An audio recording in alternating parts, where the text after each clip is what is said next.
Ceci est un livre audio autogénéré par Google. Mayotte et son insertion dans les institutions françaises et européennes. Jacques Ziller. Professeur de droit public à l'Université de Pavie.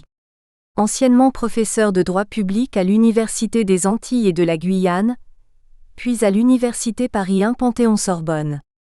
La présente communication a été pensée dans le cadre du programme du colloque 5 ans de départementalisation à Mayotte, et plus précisément comme explication de ce qu'est l'égalité institutionnelle en tant qu'élément de l'égalité juridique de Mayotte avec les autres départements et régions françaises. Il n'est sans doute pas inutile de souligner qu'il s'agit du statut juridique de Mayotte en tant que collectivité territoriale de la République, 40 ans après le référendum sur l'autodétermination de Mayotte du 8 février 1976, et 70 ans après la loi du 19 mars 1946 sur la départementalisation outre-mer. Le titre de cette communication, judicieusement choisi par les organisateurs du colloque, met l'accent sur les institutions, insertion dans les institutions françaises et européennes. Il s'agit manifestement de traiter de l'égalité institutionnelle de Mayotte après le changement de statut, et il est clair pour le juriste que le terme « institution » doit être entendu dans une définition large, non seulement organique mais normative. En effet, si l'on s'en tenait à une définition purement organique du concept d'institution, l'analyse devrait se limiter à la représentation de Mayotte dans le cadre du Sénat de la République française, seule institution où la collectivité territoriale et sa population sont insérées en tant que telles. En effet, contrairement aux sénateurs, les députés élus à Mayotte ne représentent pas simplement leurs électeurs, mais comme tout député l'ensemble du peuple français. Quant aux institutions de l'Union européenne au sens étroit des traités, Parlement européen, Conseil, Commission, Cour de justice, Cour des comptes, Banque centrale, elles ne comportent aucune structure de représentation de Mayotte, ni d'ailleurs des collectivités d'outre-mer ou des régions ultrapériphériques. Si l'on élargit la notion à celle d'organes et organismes, selon le vocabulaire des traités sur l'Union (TU) et sur le fonctionnement de l'Union européenne (TFUE), l'on peut seulement noter que le Comité des régions, organe consultatif de représentation des autorités locales et régionales des États membres de l'Union, ne comprend pas non plus de structure de représentation de Mayotte, pas plus d'ailleurs que le Parlement ou le Comité ne comprennent de structure garantissant une représentation des départements-régions des outre-mer dans leur ensemble, ce qui n'est guère faisable étant donné que le nombre de députés européens élus en France est de 74 et celui des membres du Comité des régions de 24 titulaires et 24 suppléants. Les départements-régions d'outre-mer et Mayotte ont la chance que parmi ces membres suppléants, figure durant l'actuelle période législative 2014 à 2019 la présidente du Conseil général de la Réunion Nassima Dindar. Si l'on adopte par contre une définition large du terme institution, c'est-à-dire l'ensemble des règles applicables aux activités de Mayotte dans le droit français et européen, il est clair qu'il s'agit d'analyser les changements dus au fait que Mayotte, qui était régie en droit français par les règles propres à son statut de collectivité d'outre-mer, un territoire d'outre-mer avant la réforme constitutionnelle de mars 2003, et en droit de Union européenne par les règles propres au statut des pays et territoires d'outre-mer PTOM, est soumise au droit commun des départements et régions d'outre-mer depuis le 31 mars 2011, et au droit commun des régions ultrapériphériques, RUP, de Union européenne depuis le 1er janvier 2014, en vertu de la décision 2012-419 UE du Conseil européen du 11 juillet 2012, modifiant le statut à l'égard de l'Union européenne de Mayotte. Le simple énoncé de ces dates montre que les deux changements de statut ne vont pas automatiquement de pair, même s'ils sont liés. Ce colloque consacré à 5 ans de départementalisation vient particulièrement à point nommé, en ce qui concerne l'insertion de Mayotte dans les institutions de l'Union européenne, sa rupéisation, pour utiliser un néologisme peu élégant mais très en vogue, suite à une très importante décision de la Cour de justice de l'Union européenne, arrêt du 15 décembre 2015 dans les affaires jointes C-132 14e à C-136 14e, Parlement et Commission C. Conseil. Le simple fait qu'il s'agisse d'une affaire opposant les 3 institutions majeures de l'Union, montre qu'il ne s'agit pas d'une décision limitée aux questions techniques concernant notamment la pêche à Mayotte, mais bien d'une décision d'importance générale pour le droit de l'Union, qui mérite d'être commentée ici. Si la départementalisation de Mayotte a eu des conséquences notables du point de vue du droit de l'Union européenne, il n'en va pas de même de l'autre pan du droit européen, celui du Conseil de l'Europe et au premier de la Convention européenne des droits de l'homme. L'on pourrait certes réfléchir sur la question de savoir si la référence aux nécessités locales, des territoires d'outre-mer, et de la collectivité territoriale de Mayotte contenue dans les réserves et déclarations de la France en ce qui concerne la CEDH est devenue caduque du fait de la départementalisation, ce qui n'est d'ailleurs pas une question seulement théorique. Mais il convient de rappeler en premier lieu que la Cour européenne des droits de l'homme est en tout état de cause très réticente à admettre la pertinence de telles nécessités locales dans les affaires qui lui sont soumises, et en second lieu qu'il n'y a aucune limitation juridique à l'application territoriale de la Charte des droits fondamentaux de l'Union, qui renvoie à la CEDH et qui s'applique aussi bien au PTOM qu'au reste des territoires des États membres de l'Union.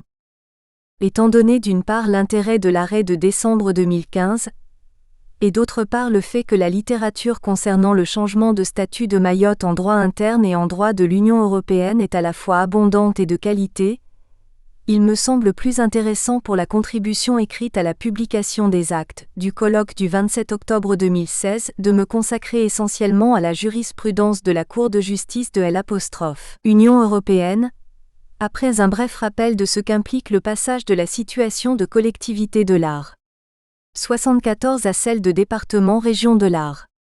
73 de la Constitution française, et le passage de la situation de PTOM à celle de RU. À le changement de statut de Mayotte en droit français et en droit de l'Union européenne.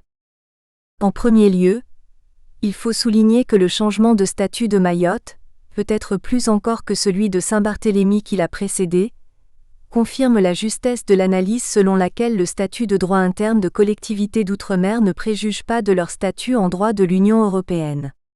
Cette thèse a été confirmée en droit positif par le traité de Lisbonne, qui a introduit dans l'ancien art. 299 CE une nouvelle disposition art. 355 par 6 TFUE, selon laquelle le Conseil européen, sur initiative de l'État membre concerné, peut adopter une décision modifiant le statut à l'égard de l'Union d'un pays ou territoire danois, français ou néerlandais visé au paragraphe 1 et 2. Le Conseil européen statue à l'unanimité, après consultation de la Commission. C'est principalement en vue de l'évolution de Mayotte que pendant la Convention européenne 2002 à 2003, le gouvernement français, conjointement le gouvernement des Pays-Bas, qui agissait à la demande avancée par les leaders du parti d'opposition de l'époque Aruba MM. Eman et Sevinger, avaient demandé l'insertion dans les traités de cette clause passerelle, devant permettre la modification du régime juridique de ces collectivités ultramarines sans révision du traité. La thèse en question était minoritaire dans la doctrine jusqu'aux années 90, car la doctrine dominante s'appuyait sur le cas de Saint-Pierre-et-Miquelon pour affirmer que le statut communautaire suivait automatiquement le statut de droit interne. En effet, le gouvernement français avait demandé l'application du Fonds européen de développement régional, récemment créé, à Saint-Pierre-et-Miquelon tout de suite après sa départementalisation le 9 juillet 1976, après quoi le gouvernement français avait fait transformer le département en collectivité territoriale de l'Ar. 74 de la Constitution par la loi numéro 85 à 595 du 11 juin 1985, afin de soustraire les espaces maritimes adjacents à la compétence de la Communauté européenne en matière de pêche, car celle-ci comprenait la compétence pour négocier sur la délimitation des eaux territoriales avec le Canada. Or, la Commission européenne n'avait jamais accédé à la demande du gouvernement français entre 1976 et 1985, et en l'absence de contentieux porté devant la CJCE, il n'existait pas d'interprétation authentique relative à la contradiction apparente entre l'art. Le 127 par 2 CEE qui visait expressément les départements français d'outre-mer, et la mention de Saint-Pierre-et-Miquelon à l'annexe 2 au traité, qui a la même valeur juridique que le traité lui-même. L'énumération des collectivités pertinentes à l'art. 355 TFUE dû au traité de Lisbonne consacre définitivement, avec le paragraphe 6 cité ci-dessus, la thèse de la dissociation entre les deux statuts, que le gouvernement français avait donc avalisé officiellement au moment où se préparait la révision constitutionnelle de 2003. En second lieu, quelques considérations relatives au passage de la situation de collectivité de l'Ar. 74 de la Constitution à celle de département-région de l'Ar. 73. Le principe est que Mayotte est passé de la spécialité législative à l'identité législative. Selon le principe de la spécialité législative, qui s'appliquait à tout l'outre-mer avant la loi de départementalisation de 1946, le droit commun des lois et décrets de la République ne s'applique pas, sauf indication expresse du législateur, alors qu'avec le principe de l'identité législative que l'on dénommait principe d'assimilation avant la révision de 2003, c'est le contraire. Le droit commun des lois et décrets de la République ne s'applique pas, sauf indication expresse du législateur. Ainsi énoncés, les principes sont en effet opposés. La réalité est nettement plus nuancée, et l'a toujours été. Avant la loi de départementalisation de 1946, les vieilles colonies avaient déjà un régime organique, des institutions, très proches du droit commun métropolitain, avec comme différence essentielle un gouverneur au lieu d'un préfet. Après la loi de départementalisation, le régime organique des DOM était quasiment identique à celui des départements métropolitains, mais la régionalisation avait déjà introduit des différences, ne fût-ce que la superposition de la région et du département sur le même territoire. Après la révision de 2003 et ses lois d'application, le régime organique des départements-régions de l'Ar. 73 n'est pas identique à celui de la métropole, et n'est pas uniforme comme l'on sait. Quant à l'identité normative, l'on sait que cela a été la pierre d'achoppement principale de l'assimilation voulue par la loi de départementalisation de 1946, avant de devenir une revendication de nombre de partis politiques outre-mer. En troisième lieu, en ce qui concerne le passage de la situation de PTOM à celle de RUP, il y a un certain parallélisme avec le droit français. Il faut toutefois souligner qu'il ne s'agit pas de collectivité de l'Union européenne, car celle-ci est uniquement constituée d'États souverains, mais de structures d'autonomie locale de certains de ses États membres au sens de l'Art. 4 par 2 tu. Les traités sur l'Union européenne ainsi que le droit qui en dérive sont en principe applicables sur tout le territoire des États membres, comme établi à l'Art. 55 tu, mais sous réserve des précisions de l'Art. 355 TFUE relatif au champ d'application territorial. Il résulte du paragraphe 1er de cet article que l'ensemble du droit de l'Union s'applique aux structures d'autonomie qui y sont énumérées, et donc à Mayotte depuis le 1er janvier 2014, conformément à l'Art. 349 TFUE, relatif aux possibilités d'adaptation de ce droit en faveur des RUP. Par contre, en vertu du deuxième paragraphe du même article, les pays et territoires d'outre-mer dont la liste figure à l'annexe 2, ce qui était le cas de Mayotte jusqu'au 31 décembre 2013, font l'objet du régime spécial d'association défini dans la 4e partie du TFUE. Comme l'a confirmé la jurisprudence Cour de justice de l'Union européenne, il y a un certain parallélisme avec les principes du droit français. Les dispositions du droit de l'Union s'appliquent aux RUP sauf dérogation expresse du législateur de l'Union, alors qu'elles ne s'appliquent pas en principe aux PTOM. En ce qui concerne ces derniers, toutefois, la détermination des règles applicables est plus complexe que ne l'est celle des règles applicables aux collectivités de l'Art. 74 de la Constitution en droit français. En effet, il y a quelques doutes quant à l'applicabilité au PTOM de dispositions des traités qui ne figurent pas à la 4e partie du TFUE relative à l'association des PTOM, et de ce fait, il n'est pas toujours évident que le droit dérivé de l'Union puisse légalement s'y appliquer lorsqu'il le précise de façon explicite. La discussion sur la question de la lex specialis que constitue la 4e partie du TFUE, et le droit qui en dérive n'a toutefois qu'un intérêt limité dans le cadre du droit positif applicable à Mayotte.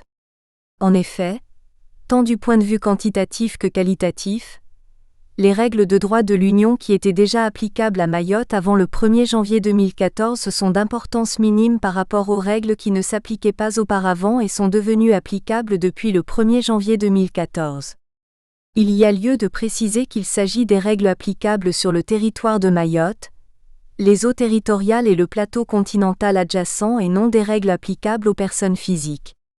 Certes, sur le papier, il était possible à Mayotte avant 2014 d'adopter un régime spécifique limitant l'accès au marché du travail de citoyens de l'Union européenne non résidents, à l'instar de la Nouvelle-Calédonie et de la Polynésie française, mais il s'agissait par là d'une problématique toute théorique, sans rapport avec les véritables problèmes d'immigration vers Mayotte, qui n'ont jamais concerné que des citoyens d'États tiers et non des citoyens de l'Union.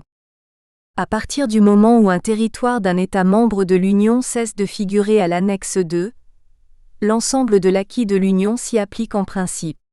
Dans le cas de Mayotte, il s'agit de l'ensemble du droit dérivé de l'Union et de la jurisprudence pertinente, avec les particularités dues au régime des RUP, mais à l'exception de l'acquis de Schengen, en particulier du Code des frontières Schengen. Cela signifie en particulier que Mayotte fait depuis lors partie du marché intérieur de l'Union, et que toutes les politiques corollaires à celui-ci, qui sont évoquées à l'art.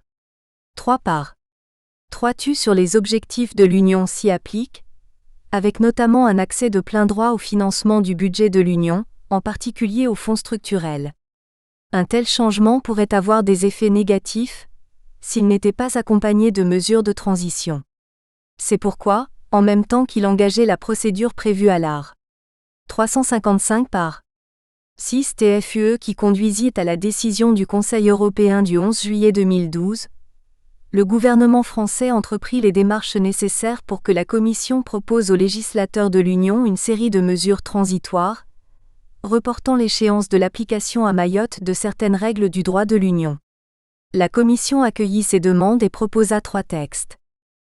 Une proposition de règlement du Parlement européen et du Conseil portant modification de certains règlements dans le domaine de la pêche et de la santé animale, en raison du changement de statut de Mayotte à l'égard de l'Union, devait permettre de modifier 5 règlements du Conseil dans le domaine de la pêche pour en reporter la date des apostrophes. Application au 31 décembre 2021, voire pour certains cas au 31 décembre 2031, le règlement CE, numéro 850-98e du Conseil du 30 mars 1998, afin d'inclure les eaux bordant Mayotte et d'interdire l'utilisation de scènes tournantes pour encercler des bancs de thon et des apostrophes. Espèces similaires dans la zone de 24 000 à partir des lignes de base de l'île de manière à préserver les bancs de grands migrateurs à proximité de l'île de Mayotte. Le règlement CE, numéro 104 2000e du Conseil du 17 décembre 1999 portant organisation commune des marchés dans le secteur des produits de la pêche et de l'aquaculture. Le règlement CE, numéro 2371 2002e du Conseil du 20 décembre 2002, afin d'introduire des mesures spécifiques relatives aux fichiers de la flotte et au régime d'accès.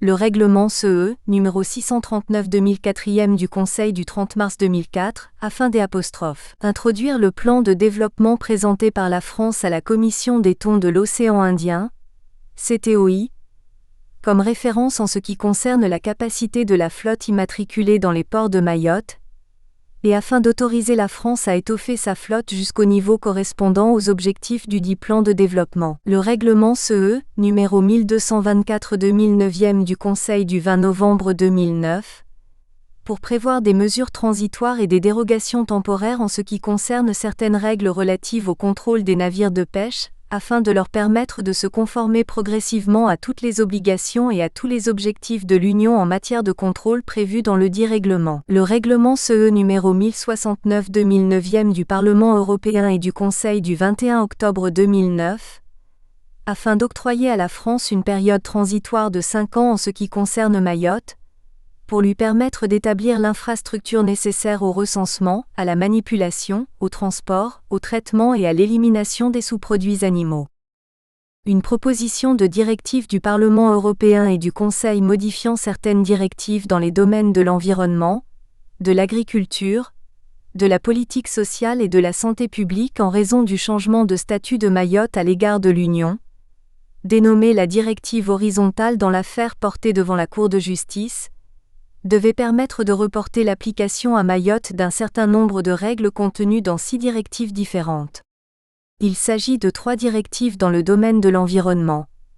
la directive 91/271 CEE du Conseil du 21 mai 1991, afin d'accorder à la France des délais suffisants pour respecter les exigences des directives concernant le traitement des eaux urbaines résiduaires. La directive 2060 CE du Parlement européen et du Conseil du 23 octobre 2000, afin d'accorder à la France des délais suffisants pour l'adoption et la bonne mise en œuvre des plans de gestion des bassins hydrographiques. La directive 2006 CE du Parlement européen et du Conseil du 15 février 2006, afin de fixer des échéances spécifiques pour permettre à la France de respecter les normes de l'Union en ce qui concerne la qualité des eaux de baignade. En matière d'élevage, il s'agit d'une directive 1999/74 CE du Conseil du 19 juillet 1999 établissant les normes minimales relatives à la protection des poules pondeuses, étant donné que les poules pondeuses sont élevées à Mayotte dans des cages non aménagées et qu'il serait difficile de changer cette situation à court terme.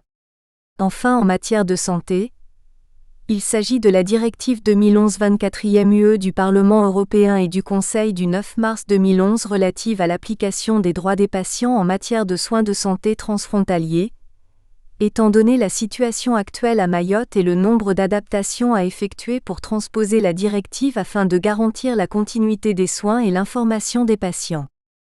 Une proposition de décision du Conseil modifiant la directive 2010/18 UE du Conseil en raison du changement de statut de Mayotte, dénommée la mini-directive horizontale dans l'affaire portée devant la Cour de justice, concernait certaines modalités d'application du congé parental. Que le lecteur se rassure, ni le Parlement européen, ni la Commission, ni le Conseil n'ont entendu remettre en cause sur le fond ces propositions, qui sont depuis leur entrée en vigueur dans une forme légèrement différente, à savoir une directive du Conseil au lieu d'une décision de celui-ci, et un règlement et une directive du Conseil au lieu des deux actes proposés en codécision qui auraient été adoptés par le Parlement européen et le Conseil. Il n'en vaut pas moins la peine d'analyser l'affaire en question, car le jugement de la Cour a permis de résoudre d'importantes questions relatives à la possibilité de futures autres dérogations au droit commun de l'Union. B. L'arrêt du 15 décembre 2015, dans les affaires jointes Parlement européen et Commission C. Conseil C-132 14e à C-136 14e. La présentation d'une proposition d'acte par la Commission n'est que la première étape obligatoire de la procédure législative de l'Union européenne. Il revient au législateur de discuter la proposition, de l'amender s'il le souhaite, et de l'adopter conformément à la procédure indiquée dans les dispositions de traité applicables à la matière. En effet, l'Union ne peut légiférer que s'il existe pour ce faire une base juridique, c'est-à-dire des dispositions donnant compétence à l'Union pour légiférer dans la matière en question, avec l'indication du type d'actes qui peuvent être adoptés, de la procédure qui doit être suivie et le cas échéant des objectifs qui doivent être poursuivis par le législateur. Les trois propositions de la Commission étaient basées sur les dispositions du TFUE, relatives aux matières en question. Le Conseil était saisi en tant que législateur en vertu de toutes les bases juridiques pertinentes pour les trois propositions, et le Parlement européen, saisi en tant que co-législateur en vertu des bases juridiques invoquées pour la proposition de règlement et celle de directive, et pour avis pour la proposition de décision. Or, le Conseil, comme il en a le pouvoir, a décidé que les actes en question devaient tous être basés sur l'art. 349 TFUE, s'agissant d'adaptation du droit dérivé de l'Union pour une RUP. De ce fait, la procédure applicable était une procédure législative spéciale, dans laquelle le Conseil seul décide à la majorité qualifiée et le Parlement, par contre, n'est que consulté. Sur cette base, le Conseil a donc adopté le 17 décembre 2013 le règlement numéro 1385/2013, la directive numéro 2013/64 UE et la directive numéro 2013/62 UE publiée au journal officiel de L'. Union européenne du 28 décembre 2013, numéro L354, qui sont entrées en vigueur en même temps que la décision 2012/419 UE du Conseil européen. Le 21 mars 2014, le Parlement a introduit un recours en annulation du règlement contestant l'utilisation de l'art. 349 TFUE comme base juridique, ce qui ne lui permettait pas d'exercer la fonction de co-législateur.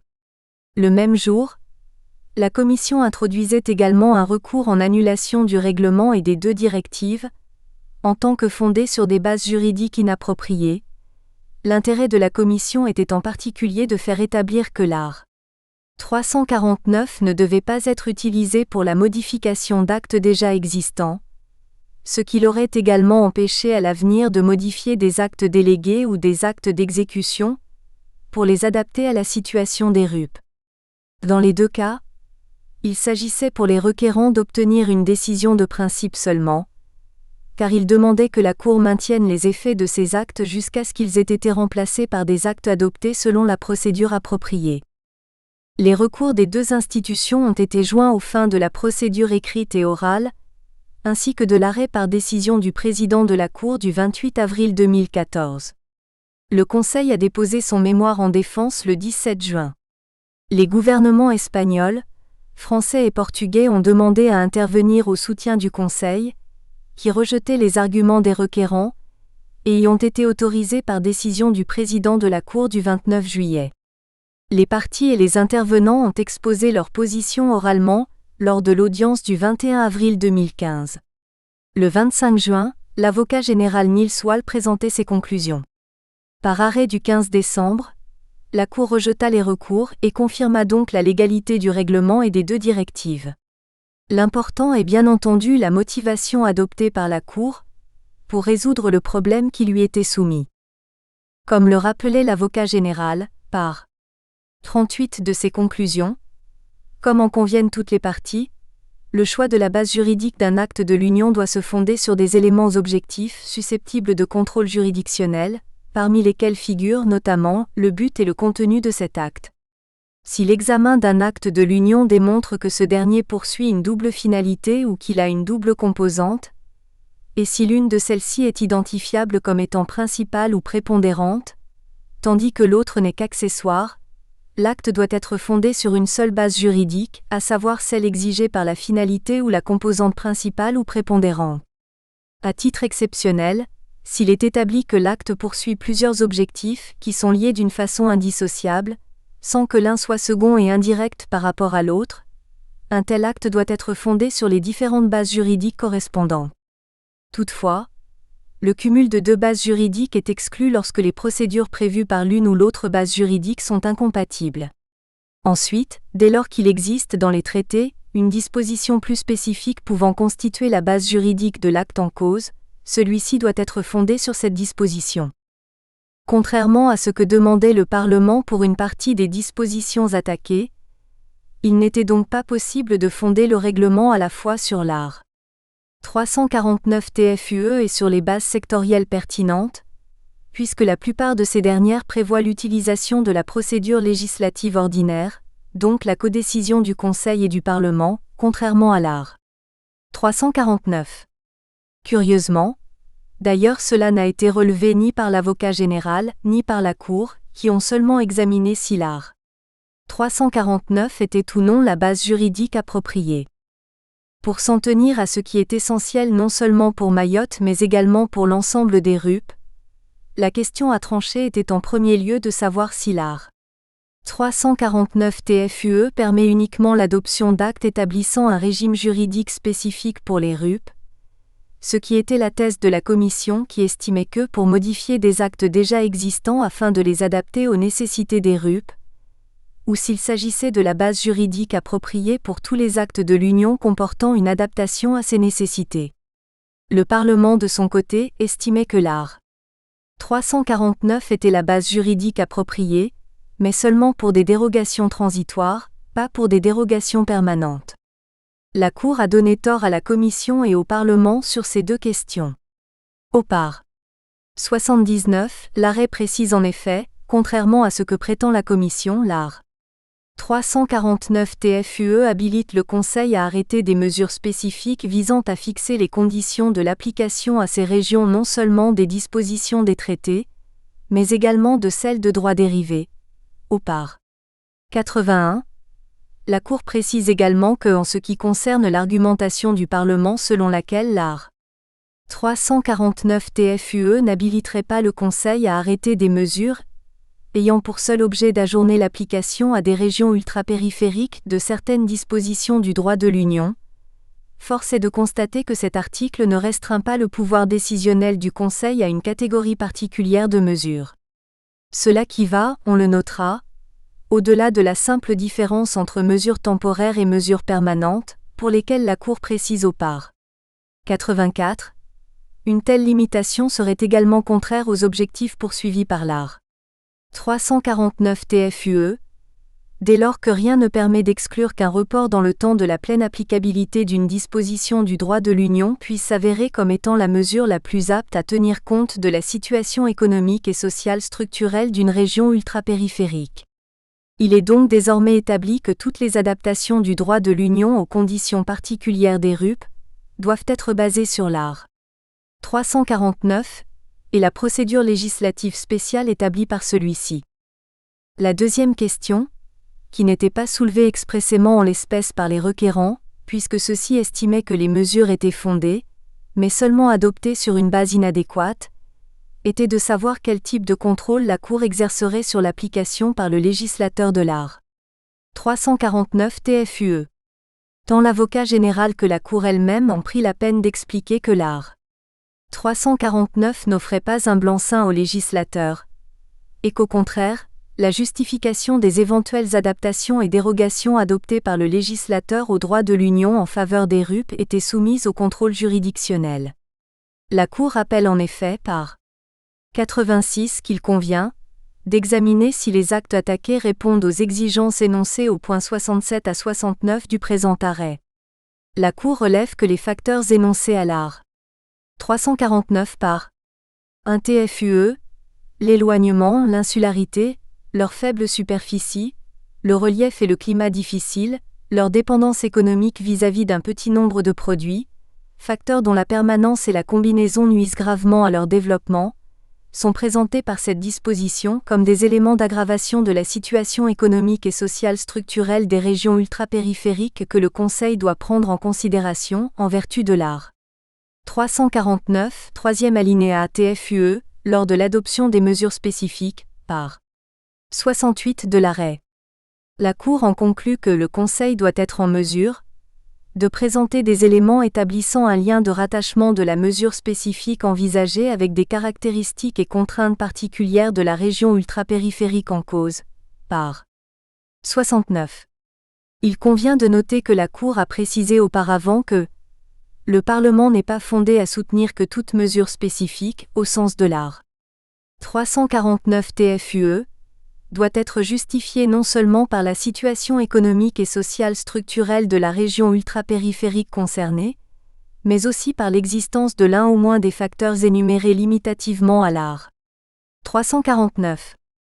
La Cour a donc donné une interprétation authentique de l'art. 349 TFUE, qui n'est pas exactement un modèle de clarté, comme l'a relevé l'avocat général au point 41 de ses conclusions, au moins sur 2 points. Il s'agit de la seule base juridique utilisable pour toutes les mesures spécifiques au RUP, et la liste de facteurs qui caractérisent l'ultrapériphicité n'est pas limitative. Dans le cas d'espèce, la Cour s'est contentée d'une vérification assez peu approfondie de la justification des mesures applicables à Mayotte, en se limitant à l'examen des considérants pertinents des actes contestés, ce qui s'explique notamment par le fait que les requérants ne les contestaient nullement sur le fond. Il faut toutefois relever que la Cour n'a pas pris la peine de préciser qu'elle se limitait à un contrôle de l'erreur manifeste d'appréciation par le législateur. L'arrêt du 15 décembre 2015 ne met donc pas un point final à la question de la légalité des mesures d'adaptation spécifiques au RUP. Il n'est pas exclu qu'à l'avenir la Cour ne soit saisie de questions préjudicielles dans des litiges où l'une des parties aura intérêt à l'annulation de telle ou telle adaptation ou dérogation, ce qui pourrait conduire la Cour à un examen plus approfondi. La saga de l'interprétation de l'art. Le 127 par 2 CEE, disposition précédente à l'art. 349 TFUE qui reprenait l'art. 299 par 2 CE, nous a appris que les affirmations hâtives sur la jurisprudence de la Cour risquent d'être démenties par la suite. Le contentieux familial à Mayotte et la disparition de la juridiction des cadis. Zarianti Nourdine Abdallah, doctorante en droit privé. Les règles d'application du Code civil constituent aujourd'hui un maquis dans lequel il est aussi difficile de se repérer que dans la végétation luxuriante qui couvre les pentes du mont Chungi dominant l'île de Mayotte, affirmait-on suite à la... Nous espérons que vous avez apprécié cet aperçu. Pour continuer à écouter ce livre audio sur Google Play Livres, utilisez le lien dans la description de la vidéo.